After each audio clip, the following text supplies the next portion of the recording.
for tuning in. I'm Rosie of Rose Greenery. I am a plant tita from Quezon City, Philippines.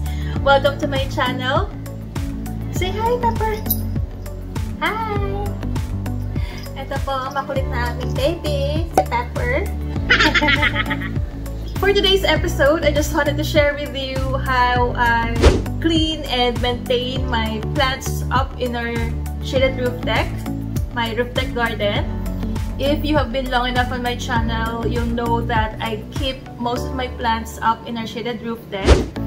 Also, I'm sure you can relate for those who have a lot of plants. It also requires a lot of work. It's not all fun, okay? Nakaka-happy yung madaming plants na mukhang jungle na yung bahay mo, but it would require you a lot of time to clean, to maintain, also move your plants since the direction of the sun also changes, especially now for the past few weeks. The sunrise is now moving towards southeast. Also the sunset, it already started moving towards the southwest. So ayun, I have to rearrange my plants in our shaded roof deck.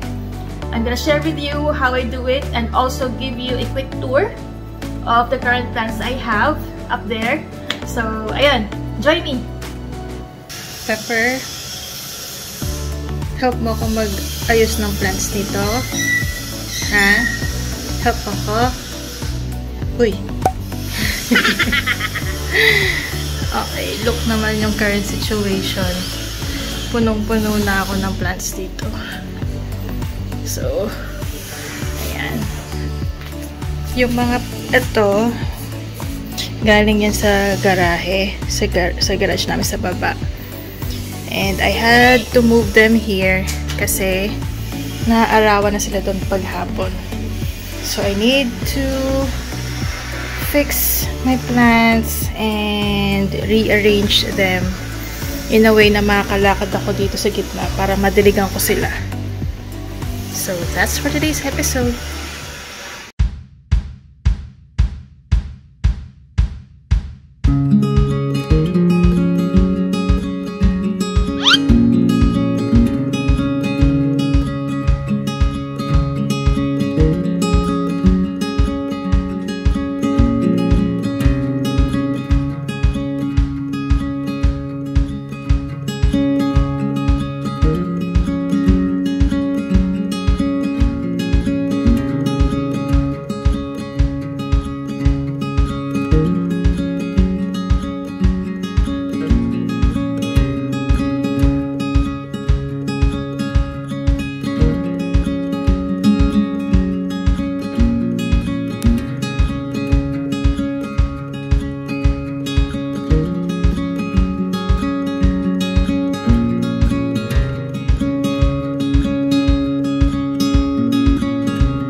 already raining.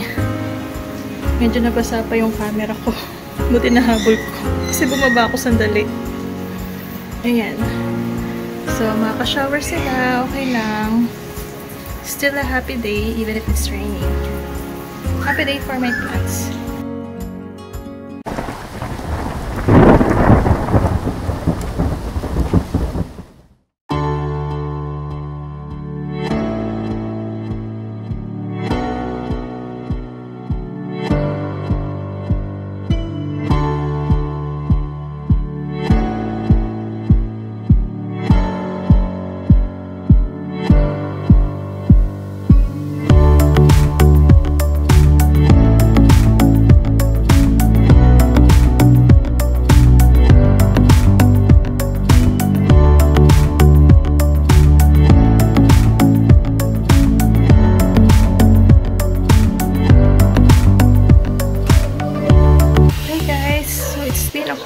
Days since I rearranged and cleaned up here in our shaded roof deck.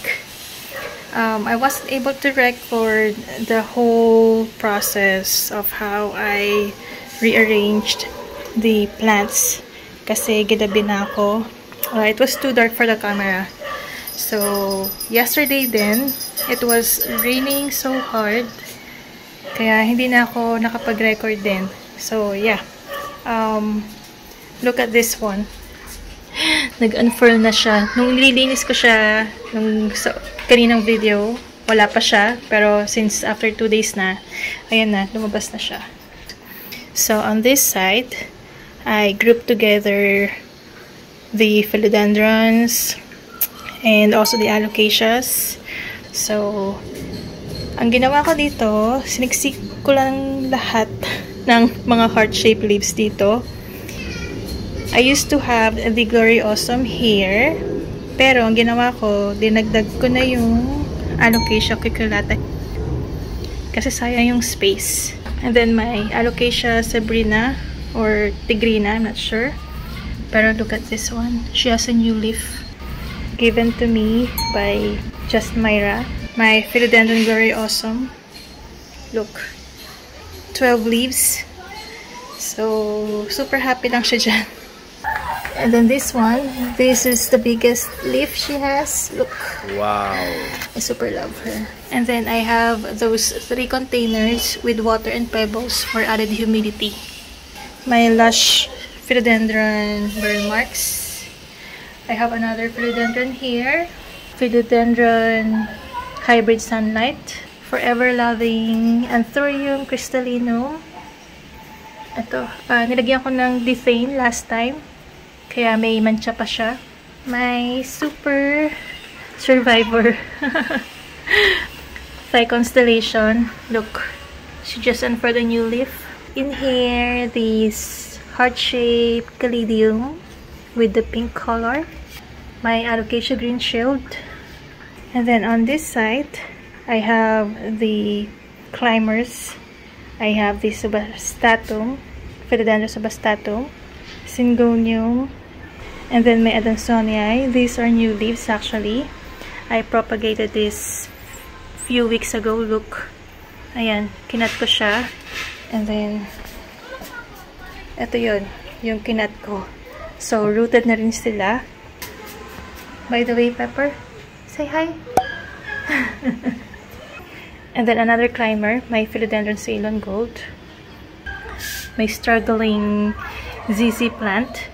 Itong peace lily ko, nag-rot siya. Kasi ba naman, kasalanan ko. Nilalagyan ko ng water. Nung dinidiligan ko siya, binabasa ako even itong gitna. So, nangyari, naipon yung tubig dito, kaya nag-rot. Ayan. Buti nga, nag-survive pa tong pinaka-main stem niya. Tsaka may baby pa siya, oh. Kaya kayo, prevent nyo talagang i-water tong gitna para hindi maipon yung tubig and hindi siya mag-rot. So, ayan. Enjoy! Fishbone cactus, Philodendron lemon lime, my native Hoyas, right there.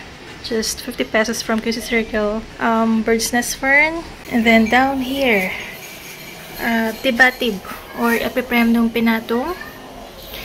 And then my variegated peace lily. Look, her new sprouts are turning green. So, I'm not sure what to do. Kapag naman nilagay ko siya sa mas malapit sa sunlight, nagki-crisp brown naman siya. So, look, oh, super white siya before. Pero anyway, I still love her. Right here, my philodendron moonlight. Look, I need to repot this one. Kasi sobrang liit na niya, oh. I mean, liit na nung pot niya para sa size niya. And look, she has that flower. And then, my philodendron micans. She has those bigger leaves na. And I recently propagated her. My variegated Peperomia scandens. Right here, the mother plant. Alocasia green velvet. And then this one of my faves, si Ficus triangularis. It was a gift from Adele of Lifeaholic. And then, my philodendron verrucosum. Right here, tutubuan na siya ng bagong leaf. And, ayan, medyo humaba na siya compared to last time. So, look. My variegated Florida Beauty. Look. So pretty. Then, syempre, katabi niya, yung green Florida Beauty. She was so small last year. Pero, ayan, lumaki na siya. Up here, my philodendron squamiferum. Maybe chimes. My marble queen pothos. Small money tree. Pachira aquatica. Kaching, kaching. Monstera Peru. Which I recently repotted. And look, tinubuan na siya ng new leaves. Super happy. Compared to last time, yung previous houseplant tour ko, variegated Syngonium. And then my prayer plant, Booby cactus. And then my propagated golden pothos. My propagated variegated Peperomia scandens. Peperomia obsticifolia variegated. My Caladium humboldtii or mini white. Hinarap ko siya doon para umikot siya. Pero look, ayan siya. Last time na overwater ko. Pero ngayon, I let her dry muna since maulan naman. Since nung hindi ko na dinadagdagan to ng tubig everyday, medyo dumami na ulit siya. So, ayan. Sa Severia Bonsell, my philodendron lime fiddle. Look. Super pretty. I love her texture. Sobra. And then look, that's her new leaf. Nilagay ko dyan yung mga kumakain ng space. So, these are for my cousins. And then my Wilfine Sansevieria. Okay, on this side, I have my Calathea group. Pinatong ko lang din sila sa plant stand. And yung iba, sa old pots. Right there, yung mga hindi ko pa nagagamit. Kapatong lang sila doon. And I also have the tray, water and pebbles for added humidity. Alam niyo naman ang mga Calathea. And then even the big pot, right there, the large pot. Pinatong ko siya para maging taller to. See with Calathea. And then, wow. I have here one of my faves. Tea plant. Mocha latte. Down here is my Syngonium. And this is a new leaf. Look. My philodendron green emerald. Then my Aglaonema lance. Na madami na namang baby. Kailangan ko na naman siyang i-propagate. Ito yung babies niya, oh, before. Actually, sa pinsan ko to eh. Hindi pa lang nakukuha sa akin kasi hindi pa ako nagkikita. And then, down here, my Humalomina. Look, medyo ganito yung itsura niya ngayon. Medyo malungkot kasi kakaripat ko lang sa kanya kahapon. And then my Scindapsus pictus. May long Scindapsus pictus na pinopagate ko at sila lang yung nabuhay. And then my Syngonium Nandii, which is in recovery. Same with this one, the Alocasia longiloba, something, whatever. Propagated Ceylon gold. Propagated micans. Another one of the Marble Queen pothos. propagated micans. And then propagated golden pothos. And then I have here the Philodendron subbastatum. These 4 subbastatum, they were from my friend. Inadapt ko lang sila para ma-revive ko kasi sobrang kawawa sila nung pinorchase niya. So ayan, ni-revive ko na sila pero sa akin na daw. Binigyan na niya sa akin. So ayun.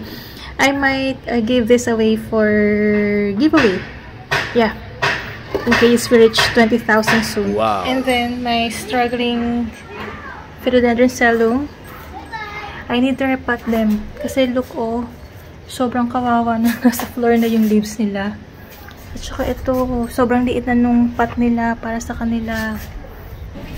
So, yeah. Yung mga the usual, ayan. Yung kalamansi ko, struggling. Tapos, that's for rainwater. Yan, hindi ko na ipapakita kasi madumi na yung iba. And may sinampay kasi ko. So yeah, that's currently what I have in my roof deck garden. Well, that's pretty much it for today's episode. I just wanted to share with you the current setup I have in our roof deck garden. At least na-share ko na sa inyo before pa magkagulo ulit doon kasi within few days, magdudumi na naman yun, magkakalat na naman yung mga lupa, ganyan. Every morning, naglalaro po doon yung mga ibon sa taas. So, ayun. Which is okay naman. Well, ganoon naman talaga. Once you have more plants, although nakaka-happy siya, it needs a lot of work talaga and regular cleaning, alam mo na. So, ayun. Anyways, by next week, there'll be a Horti Filipina festival in BGC. Actually, nakita ko lang siya sa FB and also another friend sent that info to me. So, ayun. As usual, I'm gonna give you a tour of the festival and also check out the plants and also the price range for you. So, yeah. In case you see me there, don't hesitate to say hello. Although naka-face mask ako, ang usual naman na suot ko is yung color gray shirt ko, and please don't hesitate to say hi. At least, diba, makapag-hi man lang tayo kahit sa malayo. So, ayun. And yeah, if you have any questions, comments about today's episode, you know what to do. Feel free to do so through the comment section below. And if you like this video, please hit on like. And also, do not forget to hit that subscribe button if you haven't subscribed, and hit the bell icon so you would know once we upload a new video. Thank you for watching, and I'll see you in the next one. Bye!